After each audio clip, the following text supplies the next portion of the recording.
Hola, buenas noches. Mi nombre es René Haddad. Soy parte de Hermanos Bioquímicos. Bueno, Hermanos Bioquímicos somos mi hermana y yo, mi hermana Claudia y bueno, yo. Somos los Hermanos Bioquímicos desde hace un año exactamente. Estamos muy contentos por la oportunidad que nos dieron de hacer esta ponencia el día de hoy. Y bueno, nada, vamos a hablar un poco sobre las generalidades de los virus, ¿ok? Bueno, recuerden seguirnos en nuestra cuenta de Instagram, @hermanos bioquímicos, ¿ok? Entonces, bueno, ¿qué son los virus? ¿Ok? Los virus, a diferencia de la mayoría de las bacterias, los hongos y los parásitos, los virus son parásitos clave, parásitos intracelulares obligados, que dependen de la maquinaria bioquímica de la célula hospedadora para su replicación, ¿ok? Entonces, los virus carecen de la capacidad de generar energía o sustratos. No pueden fabricar sus propias proteínas y no pueden fabricar su propio genoma independientemente de la célula hospedadora. Si nosotros nos vamos un poquito hacia atrás y recordamos una de las leyes de la termodinámica, la primera ley de la termodinámica, la segunda ley de la termodinámica dice que todo organismo vivo no puede estar en equilibrio con su ambiente. ¿Ok? Entonces, al no estar en equilibrio con su ambiente, siempre nosotros tenemos que estar en una producción y transformación y conservación de energía. ¿Ok? Entonces, la única manera que tienen estos virus de poder sobrevivir y replicarse es a través de ser intracelulares y obligados, porque dependen 100% de la maquinaria bioquímica de la célula hospedadora. ¿Ok? Entonces, bueno, para utilizar la maquinaria biosintética de la célula, el virus debe adaptarse a las reglas bioquímicas de la célula, ¿ok? Esas reglas bioquímicas de la célula se puede decir que es presión, temperatura, también se puede hablar de presión de oxígeno, si las células trabajan en anaerobiosis o en aerobiosis, ¿ok? Si trabaja más con CO2 o más con oxígeno, ¿ok? ¿A qué temperatura trabaja la célula? ¿Ok? Tiene que ver mucho con los factores intrínsecos de la célula hospedadora, ¿ok? Entonces, bueno, ¿cuál es esta maquinaria? ¿Cuál es esta maquinaria que debe utilizar el virus para poder trabajar o para poder seguir perpetuando su vida? Bueno, necesita una maquinaria enzimática, súper importante, polisacáridos, material nuclear y proteínas para la replicación. Si ustedes recuerdan, cuando nosotros, por ejemplo, en bioquímica vemos genética o vemos toda la parte de replicación, transcripción y traducción, todo esto es lo básico que se necesita para poder llevar a cabo la replicación y la replicación del genoma, ¿ok? Para seguir perpetuando la vida, ¿ok? Entonces, bueno, los virus, para hacer un pequeño recuento, los virus son incapaces de generar energía, carecen de la capacidad de generar energías o sustratos, no pueden producir proteínas, no fabrican sus propias proteínas, o sea, ellos son incapaces de generar la transcripción y la traducción de proteínas, ¿ok? No pueden replicar su genoma porque no pueden replicar su genoma viral, o sea, ellos no son capaces de hacerlo independientemente, siempre tienen que estar dependiendo de la célula hospedadora. Y yo quiero que eso es lo primero que se quede, o sea, con el primer highlight del día de hoy, que se queden, es que los virus son parásitos intracelulares obligados. ¿Ok? Otra cosa muy importante es que son 100% dependientes y deben adaptarse a las reglas bioquímicas de la célula. ¿Ok? Entonces, esto es un pequeño cuadro de repaso. ¿Ok? Esto lo pueden conseguir en el Murray o el Murray, séptima edición de microbiología médica. ¿Ok? Nosotros siempre recomendamos como un BioKey-tip a todos los estudiantes de bioquímica que hagan cuadros, que busquen los cuadros de los libros, ¿ok? Los libros siempre tienen cuadros control que te ayudan a resumir toda la materia o todo el capítulo en pequeños cuadros, ¿ok? Por ejemplo, este es el primer cuadro que es definición y propiedades de los virus. Aquí tenemos, son agentes filtrables, es decir, que pueden filtrarse dentro de la célula, ¿ok? Son parásitos intracelulares obligados, eso lo sabemos, no pueden generar energía. Los genomas virales pueden ser tanto ARN como ADN, ¿ok? Pero no ambos. Los virus poseen una cápside desnuda o una morfología con envoltura, que ya lo vamos a ver más adelante. Y los componentes virales se ensamblan y no se replican, ¿ok? Ya vamos a ver esto más adelante con más calma, ¿ok? Y bueno, las consecuencias de las proteínas virales es que, bueno, los virus no son seres vivos, sino son partículas virales, ¿ok? Eso es lo que realmente se define un virus. Un virus son partículas virales o partículas antigénicas, ¿ok? Los virus deben ser infecciosos para sobrevivir en la naturaleza. Los virus deben ser capaces de utilizar los procesos celulares de las células hospedadoras, ¿ok? Hablándose de ARN mensajero viral, proteínas y copias del genoma, ¿ok? Y además deben codificar los procesos necesarios para los procesos necesarios no proporcionados por la célula, ¿ok? Háblese de no proporcionados por la célula, proteínas virales, que no las tienen pero las pueden fabricar, enzimas virales, que no las pueden producir por ellos mismos, pero tienen la capacidad de producirlo de una manera heterótrofa, o sea, una manera dependiendo de la célula hospedadora, ¿ok? Y los componentes virales deben poder autoensamblarse, ¿ok? Eso es muy importante. Otro cuadro control es que, bueno, normalmente nosotros vamos a tener que los métodos de clasificación y nomenclatura de los virus. Esto es otro cuadro control que aparece en el Murray. De verdad, yo soy muy partidario de que este libro es muy bueno para el área de, toda la área de taxonomía, todo el área de generalidades, todo el área para tú hacer tu primer abreboca de un tema como este que es tan extenso, ¿ok? Entonces, bueno, lo primero que tenemos que saber es que, bueno, el conocimiento de las características estructurales, háblase de tamaño y morfología, genética, tipo de estructura de ácidos nucleicos, de un virus, proporciona información acerca de cómo el virus se replica, se extiende y causa enfermedad, ¿ok? Les doy un ejemplo básico, el virus del VIH. El virus del VIH es ARN negativo, es un virus donde al tú saber que es ARN negativo, tú vas a buscar la farmacoterapia para atacar ese tipo de proteínas que está formando, ¿ok? Entonces por eso es tan importante saber si el virus es desnudo o está envuelto, o si es ADN, o si es ARN, cuál es su célula diana, ¿ok? Por ejemplo, no es lo mismo ver un virus de una infección vaginal a un virus de infección gastrointestinal, ¿ok? Es diferente y lo vamos a ir viendo con calma porque al final tengo unos cuadros para que ustedes vayan para su práctica clínica, ¿ok? Entonces, bueno, la estructura es tamaño, morfología y ácido nucleico. Saben qué tamaño, nosotros normalmente los virus se miden en nanómetros, ¿ok? La morfología es que si es helicoidal, o es circular, o tiene las diferentes estructuras que tienen los virus, ¿ok? Y bueno, ácido nucleico si es ADN o ARN, ¿ok? Y bueno, características bioquímicas, o sea, estructura y modo de replicación, las enfermedades, porque normalmente nosotros también clasificamos los virus por la enfermedad que producen, ¿ok?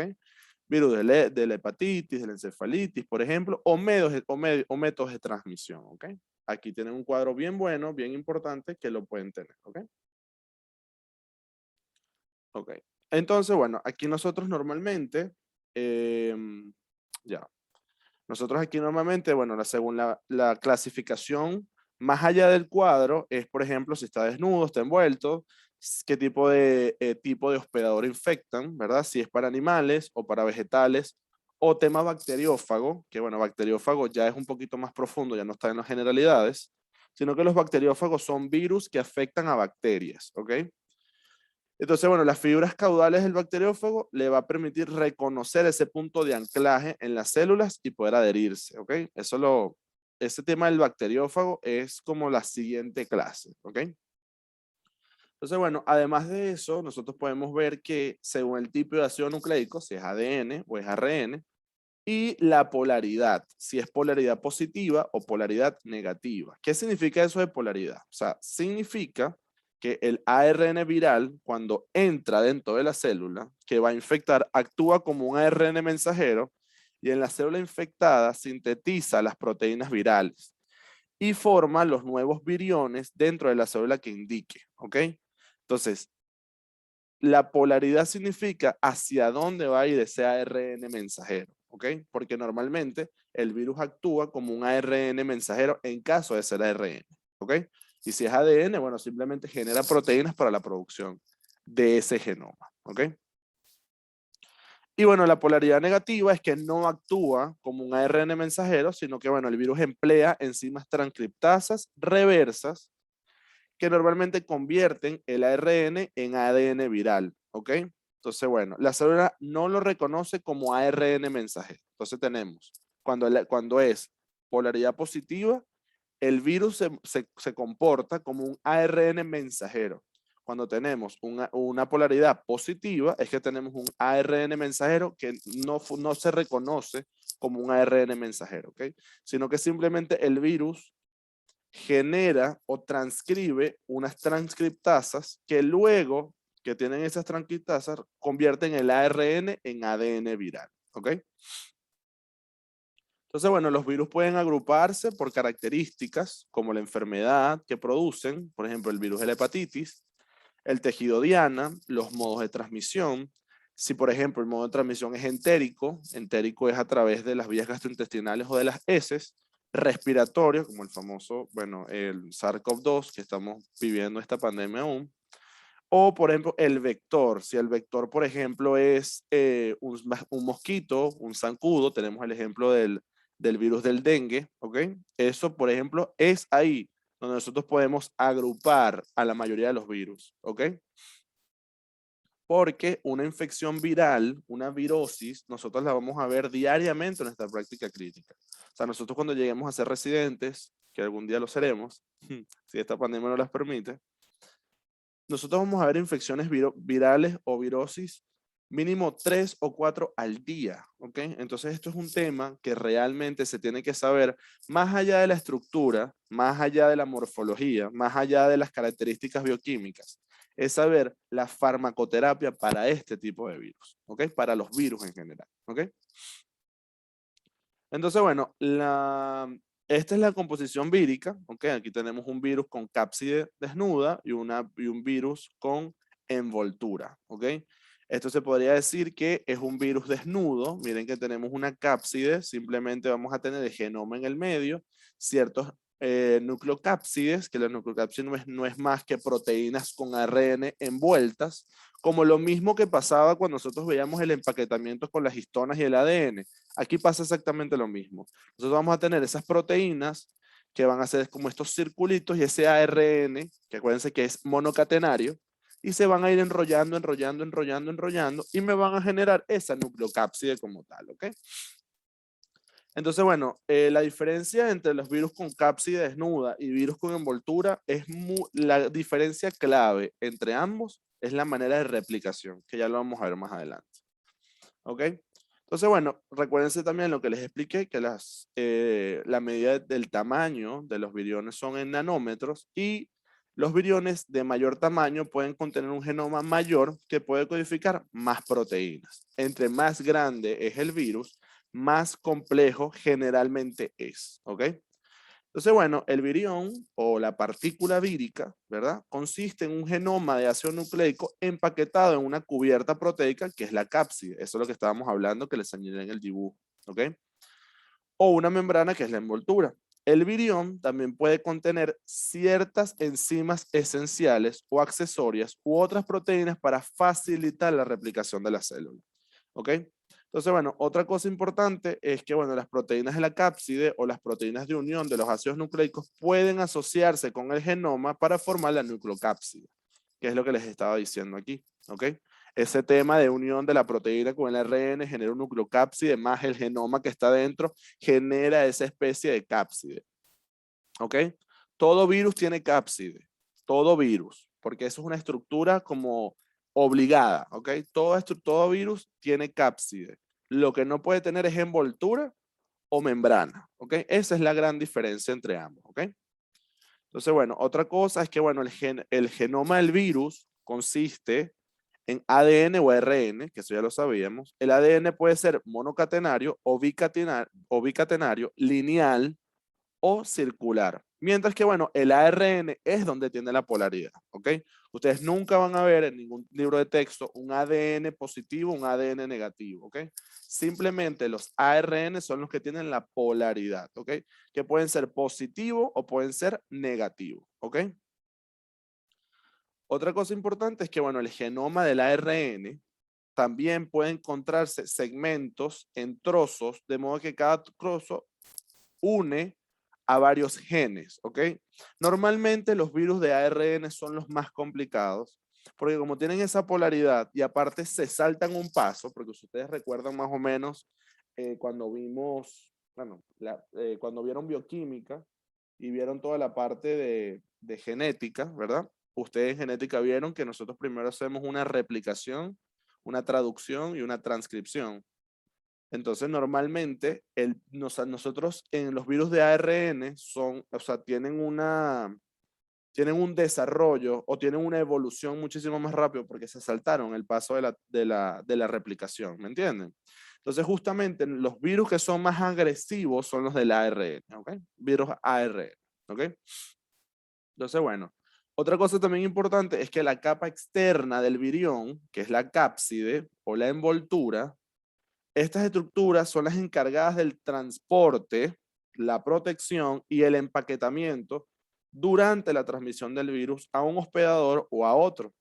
Y para la extensión dentro del hospedador a la célula diana. ¿Ok? Entonces imagínense, ustedes normalmente ya vieron la clase de bacterias y vieron la clase de microorganismos como tal. La cápside y la envoltura sería como decirle, los famosos factores de virulencia. ¿Ok? Normalmente los virus no poseen factores de virulencia porque no se describen factores de virulencia. Pero para hacer el símil entre un microorganismo normal, un Streptococcus mutans, por ejemplo, un estafilococo, un Porphyromonas gingivalis, o cuando podemos hablar, por ejemplo, una enterobacteria, ¿verdad? Todos esos tienen factores de virulencia, ¿ok? Y nosotros cuando estamos hablando de virus, no hablamos de factores de virulencia, pero un factor de virulencia, para hacer, como decirte, el símil entre ese tipo de microorganismos y los virus, es que la envoltura trabaja como un factor de virulencia de los virus, ¿ok? Y para los que no saben, eso es un bioquitip, los factores de virulencia son todos aquellos escudos, armas o potenciales que tiene un microorganismo para ser más efectivo. ¿Ok? Para que sepan. Y eso normalmente siempre es pregunta, eso es debatible, ¿ok? Los factores de virulencia. Otra cosa también que es súper importante es cuando hablamos en esa capa externa, ¿verdad? Que acuérdense que es protección, transporte, anclaje, ¿verdad? Hay una cosa súper importante que es la estructura de la superficie de la cápside y la envoltura median la interacción entre el virus y la célula diana, ¿cierto? Entonces, por medio de una estructura o proteína de adherencia vírica. Se llama PAV. PAV, sus siglas en inglés, ¿ok? Bueno, sus siglas en español en este caso. Proteína de adherencia vírica, ¿ok? Eso es súper importante que lo sepan y eso nada más lo tienen los virus, eso lo tienen o en la cápside, en las desnudos, o con envoltura o membrana, también tienen esta proteína de adherencia vírica, ¿ok? Entonces, bueno, la cápside es una estructura rígida, seguimos hablando de la cápside, ¿ok? Rígida, capaz de soportar condiciones ambientales adversas, porque recuérdense lo que les dije al principio, los virus son parásitos intracelulares obligados, entonces ellos obviamente, a juro, tienen que saber adaptarse, tienen que a juro saber adaptarse a las reglas y condiciones bioquímicas del espacio. Entonces ellos tienen que prepararse. ¿Y cómo se preparan? Con la cápside. Porque si el genoma viaja solo, hay muchas, puede haber un ataque nucleofílico o puede haber un ataque enzimático a ese genoma solo. Entonces eso es como decirte, como el caparazón que posee los virus, ¿ok? Entonces, bueno, otra cosa, muchos de estos virus se transmiten mediante la ruta fecal oral, eso también es súper importante, y la transmisión puede realizarse incluso mediante aguas residuales. La envoltura es una membrana compuesta de lípidos, eso creo que ya lo sabíamos, porque bueno, normalmente toda membrana y toda envoltura tiene, aunque sea un porcentaje elevado de lípidos, ¿ok? Y los virus con envoltura deben permanecer húmedos, eso sí es importante. Por eso que normalmente los virus con envoltura son los virus respiratorios, ¿ok? Normalmente ustedes van a ver, ojo, esto no es una regla, sino que normalmente se ve generalmente los virus con envoltura, como deben permanecer en un medio húmedo, en un medio no acuoso, húmedo, normalmente tienden a transmitir por medio de fluidos, ¿ok? Háblese de fluidos como gotículas respiratorias, sangre y tejidos, ¿ok? Y bueno, la mayoría no pueden sobrevivir en las condiciones desfavorables del tracto gastrointestinal, ¿ok? Entonces, ya vimos toda la composición vírica, ya vimos genoma, vimos cápside, vimos nucleocápside, vimos el ARN, las proteínas, vimos las envolturas, cómo están compuestas las envolturas, vimos las proteínas de herencia vírica, ¿ok? Entonces vimos a grosso modo y un esquema muy general, todas las partes o todas las componentes víricos, ¿ok? Entonces, bueno, ya vamos a entrar en otra parte que se llama la replicación viral, ¿ok? La replicación viral normalmente tiene aproximadamente entre 9 o 10 pasos, ¿ok? Yo lo separé así para que fuera muchísimo más dinámico, ¿ok? Entonces, bueno, ¿qué es lo primero? El reconocimiento. El virus reconoce a la célula no reconoce al virus. Porque normalmente si a la célula reconoce al virus, estamos en presencia de una respuesta inmunológica, ¿ok? Entonces normalmente el reconocimiento es virus, célula hospedadora, no al revés, ¿ok? Entonces, bueno, la replicación se puede dividir en dos fases. Nosotros vamos a tener una fase temprana y una fase tardía, ¿ok? La fase temprana va desde el reconocimiento, que está aquí en step 1, ¿verdad? Desde el reconocimiento hasta la penetración de la membrana plasmática, ¿ok? Introducirse la célula, liberar su genoma en el citoplasma y en caso necesario transportar el genoma hasta el núcleo. O sea, normalmente es como hasta el paso número 4, como hasta el step 4, el paso número 4, normalmente es hasta ahí donde nosotros vamos a llegar en la fase temprana. Luego la fase tardía comienza el inicio de la replicación, la síntesis de macromoléculas víricas, tiene lugar mediante ensamblaje, la liberación de los virus, ¿ok? Entonces, bueno, vamos a empezar a hablar del reconocimiento como tal. Como yo les expliqué en la diapositiva anterior, nosotros vimos la parte de las proteínas de adherencia víricas, las PAF, ¿ok? Entonces, bueno, las proteínas de adherencia vírica se une a los receptores celulares. No sé si ustedes recuerdan, la membrana plasmática de las células normalmente siempre tiene unos carbohidratos periféricos que sirven como receptores o proteínas periféricas o integrales que también sirven como receptores, ¿ok? Entonces, bueno, ellos en este caso, como estamos hablando de las generalidades de los virus, no tenemos ningún específico. Este reconocimiento vamos a hacerlo en el nivel lo más general posible, ¿ok? Es lo que pasa en todos, obviamente. Cuando entramos, por ejemplo, al virus del herpes virus o cuando pasamos al SARS-CoV-2, puedes ver que tiene diferentes tipos de nombres de receptores, pero aquí vamos a hablar del nivel general, ¿ok? Entonces, bueno, los receptores celulares del virus pueden ser proteínas o hidratos de carbono, justamente, y la estructura de adhesión viral de la cápside de un virus puede ser parte de la cápside o una proteína que se extienda a partir de la cápside.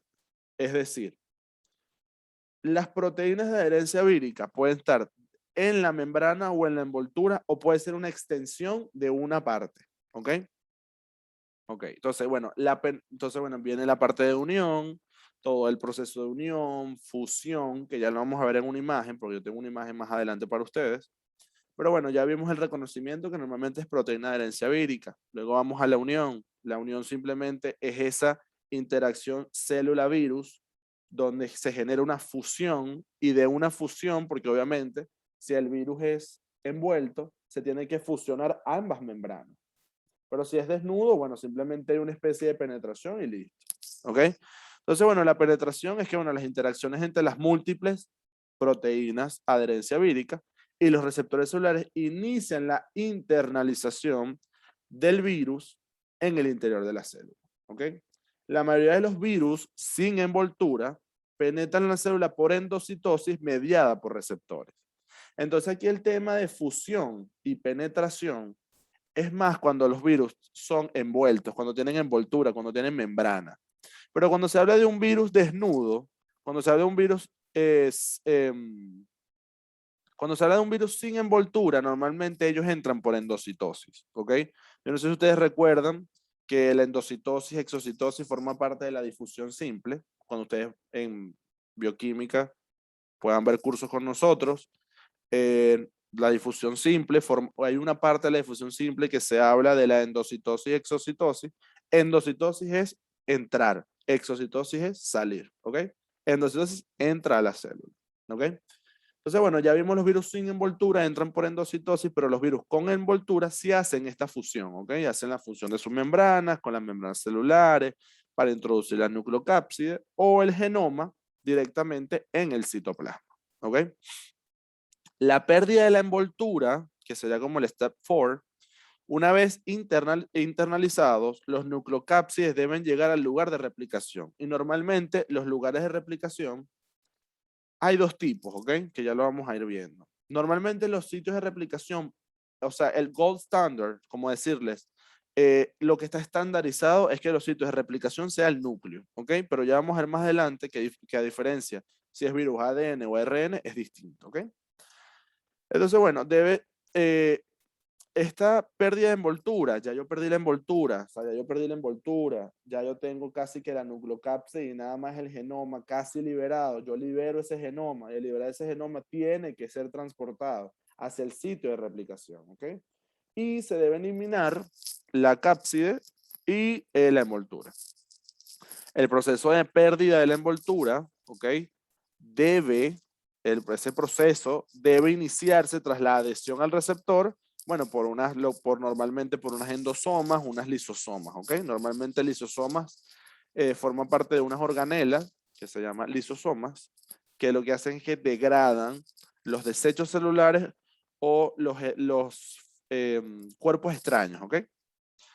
Entonces, bueno, ahí ya llegamos a la parte de la transcripción, que es el step 5. Ya nosotros vimos reconocimiento, unión, fusión y penetración, dependiendo si es con envoltura o sin envoltura, la pérdida de la envoltura, que si es por lisosomas o por endosomas. Ahora vamos a la parte de la transcripción, ¿ok? Si ustedes recuerdan, la transcripción es todo lo que tiene que ver con síntesis de proteínas, ¿ok? Entonces, una vez en el interior de la célula, el genoma debe dirigirse a la síntesis de ARN mensajero, ¿ok? Y proteínas virales y generar copias idénticas del mismo. ¿Okay? Entonces nosotros estamos aquí en la parte de transcripción, que es generar ese ARN mensaje. ¿Ok? Entonces, bueno, la maquinaria celular para la transcripción y el proceso y el procesamiento del ARN mensajero se encuentra en el núcleo. Pero cuando es ADN, cuando el virus es de ADN, porque acuérdense que lo dividimos en ADN y en ARN, cuando el virus es ADN, normalmente el lugar de transcripción es en el núcleo.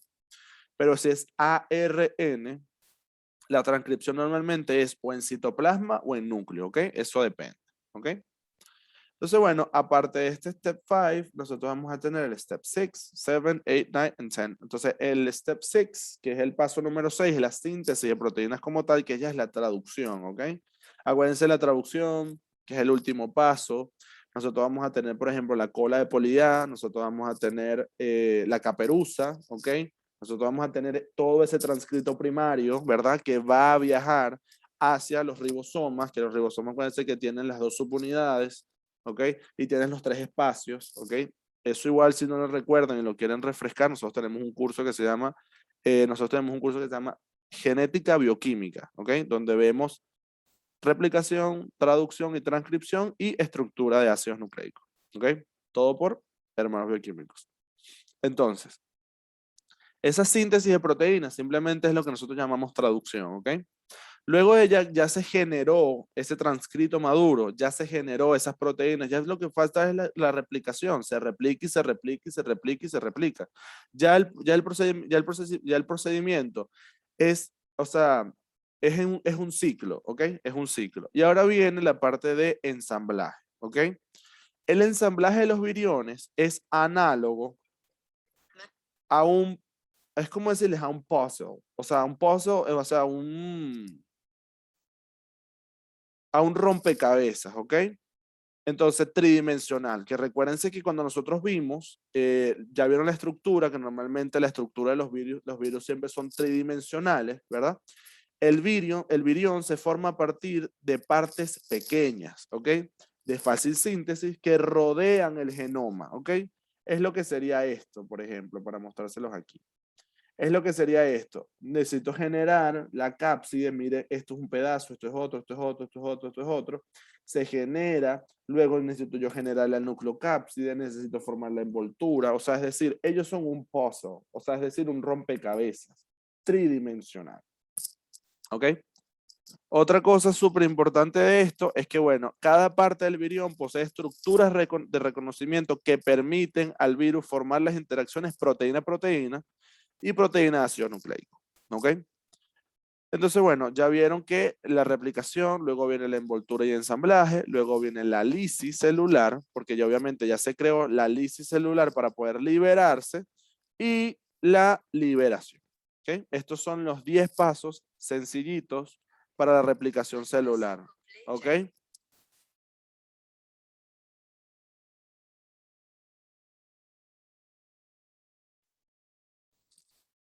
Ok, entonces, bueno, aquí tenemos una imagen bien bonita, ¿ves? Que empezamos con reconocimiento, unión, penetración, pérdida de la envoltura, ¿ok? Luego empezamos con la parte de la transcripción, que es generar el ARN mensajero. Luego vamos a la síntesis de proteínas, que normalmente esta síntesis de proteínas es lo que nosotros también llamamos traducción, ¿ok?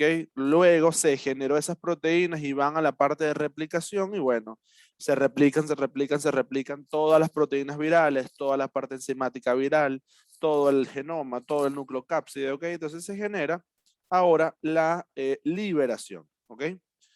Puede ser de dos maneras, ¿ok? Puede ser lisis y liberación, simplemente porque, bueno, lisis y liberación es cuando la proteína, cuando el virus está desnudo o sin envoltura.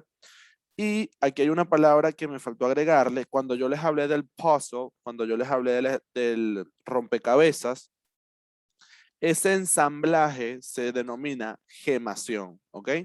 Pero la gemación es cuando tiene envoltura, ¿ok? Esa gemación y liberación, ¿ok? Entonces, bueno, esta es una imagen buenísima que yo la saqué del Murray, o sea, séptima edición, microbiología médica. Esto es una manera súper fácil y súper didáctica de aprender. Primero lo estudian escrito y luego van a la imagen, ¿ok? Aquí tienen todos los pasos del 1 al 10 y espero que les sirva, ¿ok? Entonces, bueno, aparte de eso, hay una cosa súper importante que se llama que por cada célula infectada, se producen 10.000 partículas virales, pero solamente del 1 al 10% de estas partículas pueden ser infecciosas.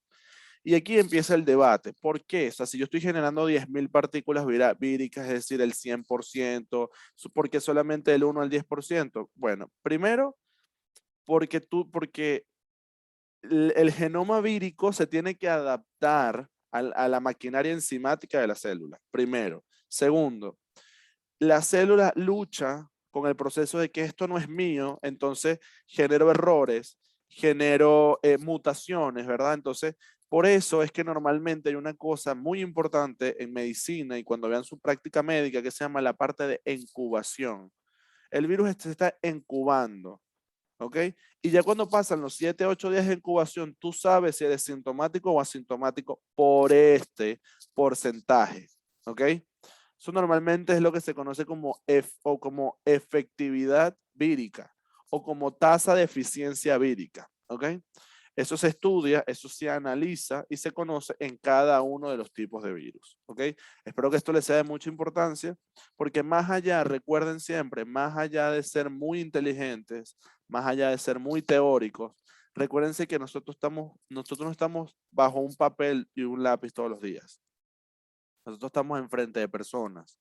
Nosotros estamos frente a una persona que tiene una debilidad, una persona que tiene una herida, una persona que tiene una situación psicológicamente que lo puede comprometer. Entonces, más allá de cálculos y más allá de números, uno tiene que saber la práctica clínica. ¿Okay? Y esto es un dato de práctica clínica. ¿Okay? Espero que les sirva. Y bueno, los mecanismos de transmisión, nosotros tenemos el mecanismo de transmisión directo, indirecto, vertical, como vectores o sexualmente. ¿Ok? Directo es, bueno, persona a persona, es lo que hemos conversado siempre de, por ejemplo, el virus del SARS-CoV-2, por ejemplo, normalmente es directo persona a persona o indirectamente, pero más efectivo, o sea, más efectivo la transmisión es a nivel de persona a persona. indirecto a través de fomites, que son objetos inertes contaminados, o por gotitas que se eliminan al hablar, toser o estornudar. Y recuerden que esto, cuando es gotitas que se eliminan por hablar, toser o estornudar, normalmente son virus con envoltura porque necesitan estar en un medio húmedo, ¿ok? Otra cosa súper importante que recuerden es que verticalmente hablando, hablamos de madre e hija, es decir, transplacentario. Hace como 2 semanas me llegó una compañera a la universidad, que ya estaba en años superiores que yo, y llegó una señora en situación de calle, una señora como de 38 años en situación de calle, no tenía dónde vivir y estaba embarazada. Y en esa situación de que, bueno, le llenamos se le llenó la historia, se ingresó para ver, ¿sabes? Para la parte ginecológica, y bueno, se le hizo un BDRL y se le hizo una serología, y bueno, lamentablemente la señora contrajo VIH en una de las violaciones que tuvo, pobre señora, tuvo varias violaciones, y la niña que iba a tener, va a tener VIH. Pero ya lamentablemente la niña tiene 7 meses y bueno, va a tener que tomar retrovirales a partir de muy niña. ¿Okay? Entonces, estos son casos que la gente piensa que son muy aislados, pero cuando vayan a la práctica clínica y cuando vayan sobre todo a sus prácticas en ginecología, va a ser muy común ver VIH y VPH, ¿ok? Que es virus del papiloma humano. ¿Ok?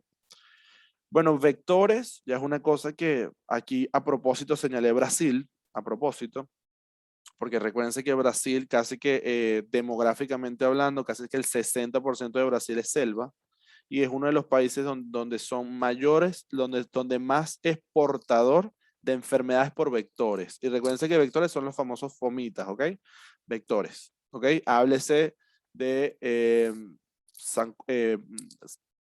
insectos, háblese de todos los artrópodos, ¿ok? Todos esos tipos de animales, ¿ok? Son vectores para enfermedades infecciosas virales, ¿ok? Y bueno, sexualmente, eso ya es conocimiento de todo el mundo, VPH, VIH, ¿ok? Normalmente eso es por interacciones sexuales irresponsables o sin protección. Y bueno, esto es como decirles las puertas de entrada de normalmente ciertos virus, ¿ok? En estos virus nosotros podemos ver las enfermedades virales. Estas enfermedades virales pueden ser, por ejemplo, a nivel respiratorio, virus que producen la gripe, resfriado, sarampión, rubiola, papeles y varicela a nivel respiratorio. Esta es la vía de entrada de estos virus, ¿ok? A nivel respiratorio, tanto gripe como resfriado, que es un resfriado común, ¿ok? Sarampión, rubiola, papeles y varicela. Digestivo o vía fecal, ¿ok? Normalmente es la hepatitis A y E, la poliomielitis, el rotavirus y el Coxsackie A, ¿ok?